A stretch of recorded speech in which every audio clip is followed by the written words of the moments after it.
दोस्तों, बिजली बड़ी मुश्किल से बनती है और बिजली का इस्तेमाल तो हम सभी करते हैं। हमारे घर इसी इलेक्ट्रिसिटी से जगमगाते हैं।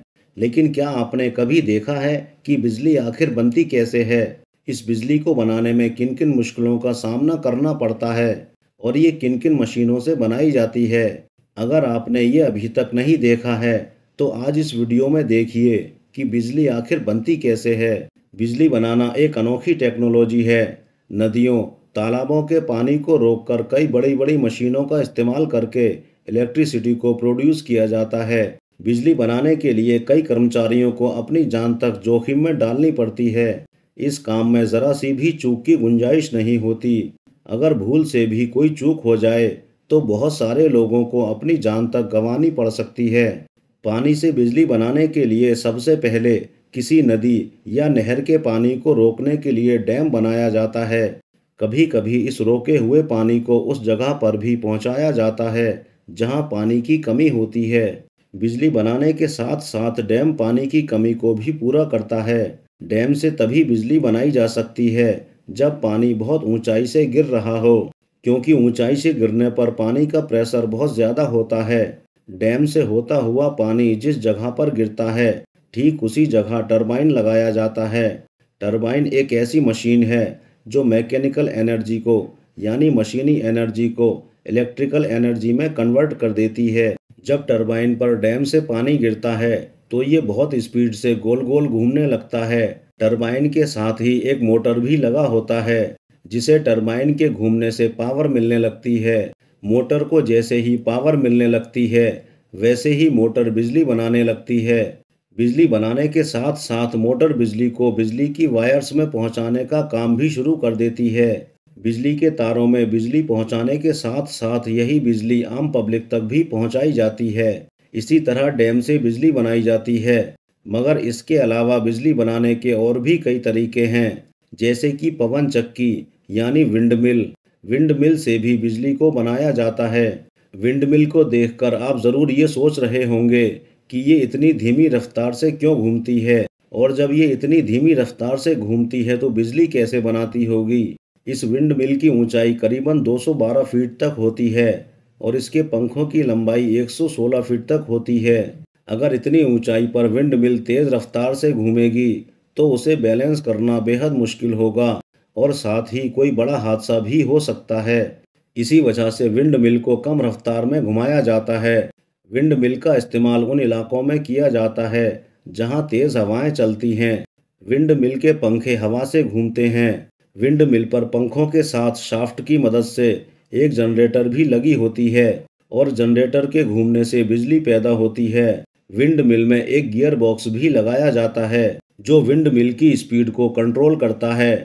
विंड मिल में परेशानी तब आती है जब हवा की डायरेक्शन बार बार बदलती है, तब पंखों को घूमने में दिक्कत होती है।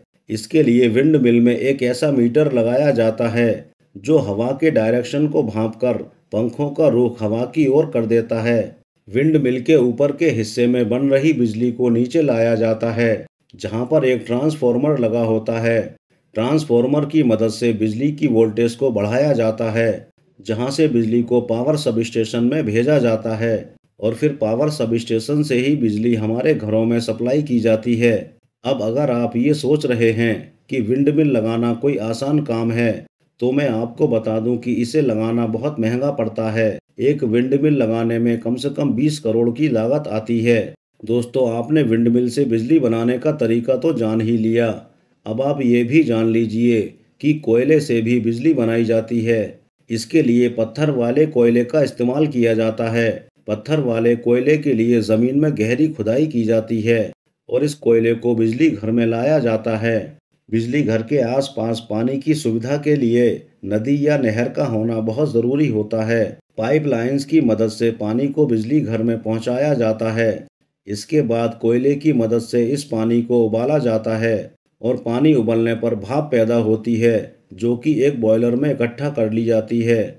फिर इस भाप को टरबाइन पर छोड़ा जाता है और भाप की ताकत से टरबाइन घूमनी शुरू हो जाती है और फिर टरबाइन के घूमने से ही बिजली बनना शुरू हो जाती है। इसके अलावा डीजल पावर प्लांट से भी बिजली बनाई जाती है। डीजल पावर प्लांट का इस्तेमाल उन जगहों पर किया जाता है जहां पानी और कोयले की कमी होती है। डीजल की मदद से जनरेटर चलाया जाता है जो बिजली प्रोड्यूस करता है। घर, सिनेमा हॉल, शादी की जगहों या ऑफिस में इमरजेंसी के वक्त इलेक्ट्रिसिटी बनाने में इसका इस्तेमाल किया जाता है। जनरेटर टरबाइन और इंजन की मदद से इलेक्ट्रिसिटी जनरेट करते हैं।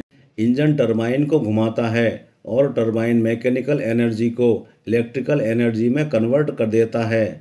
दोस्तों, आजकल एनर्जी के सोर्सेज धीरे धीरे खत्म होते जा रहे हैं। ऐसे में बिजली बनाने के तरीके के ऑप्शन की शक्ल में सबसे बेहतर सोलर एनर्जी है, जिसकी मदद से आज बिजली को प्रोड्यूस किया जा रहा है। ये सोलर पैनल्स से बनाई जाती है।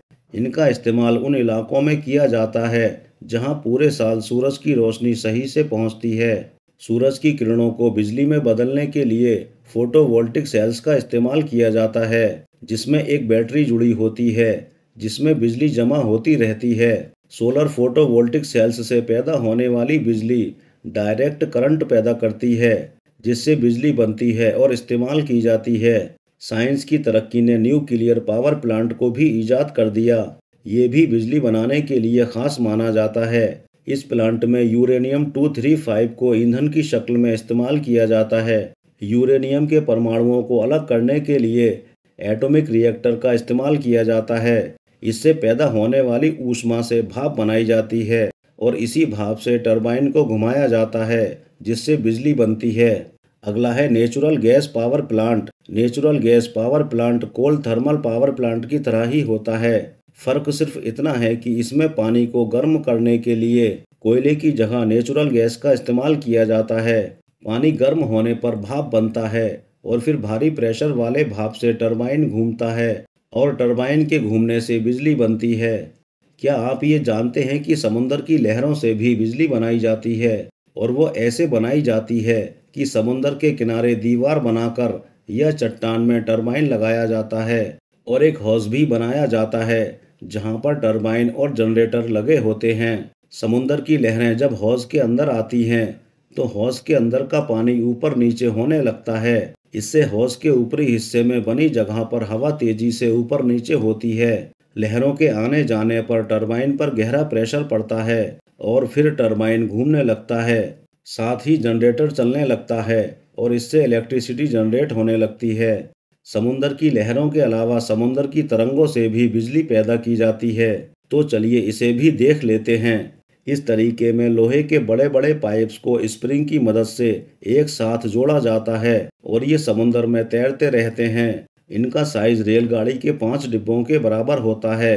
इनके अंदर मोटर और जनरेटर लगे होते हैं। तरंगों या वेव्स की वजह से पाइप जब ऊपर नीचे होते हैं तो मोटर चलने लगता है। मोटर के चलने से जनरेटर चलने लगता है और जनरेटर के चलने से बिजली पैदा होती है। दोस्तों, बायोमास से भी बिजली बनती है। खेती और जानवर पालने में काफ़ी क्वांटिटी में बायोमास मटेरियल इकट्ठा होता है और थर्मल पावर प्लांट की तरह ही इसका पावर प्लांट भी होता है, लेकिन यहाँ कोयले की जगह बायोमास को जलाया जाता है और पानी को उबाला जाता है। पानी उबलने से भाप बनती है और उससे टरबाइन घूमती है और फिर बिजली बनती है। अब ज़रा जियो थर्मल पावर प्लांट से भी बिजली बनाना देख लीजिए। दोस्तों, हम जैसे जैसे अर्थ की गहराई में जाते हैं तो गर्मी बढ़ती चली जाती है और एक जगह ऐसी भी आती है जहां गर्मी की वजह से सारे पदार्थ पिघल जाते हैं, जिसे लावा कहते हैं, और अर्थ के अंदर मौजूद इसी दाब के इस्तेमाल से बिजली बनाई जाती है। इसके लिए ज़मीन में कुछ कुएं खोदे जाते हैं। अंदर की गर्मी, पानी और इसकी भाप का इस्तेमाल करके टरबाइन घुमाया जाता है और इससे बिजली बनाई जाती है।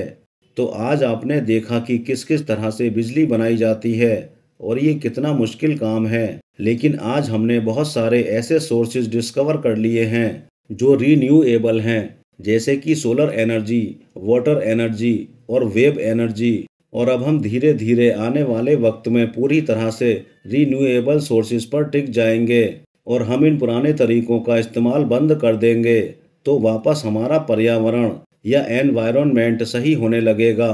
तो दोस्तों, जितना हो सके इस वीडियो को लाइक और शेयर करें ताकि बाकी लोगों को भी ये जानकारी हासिल हो सके। शुक्रिया।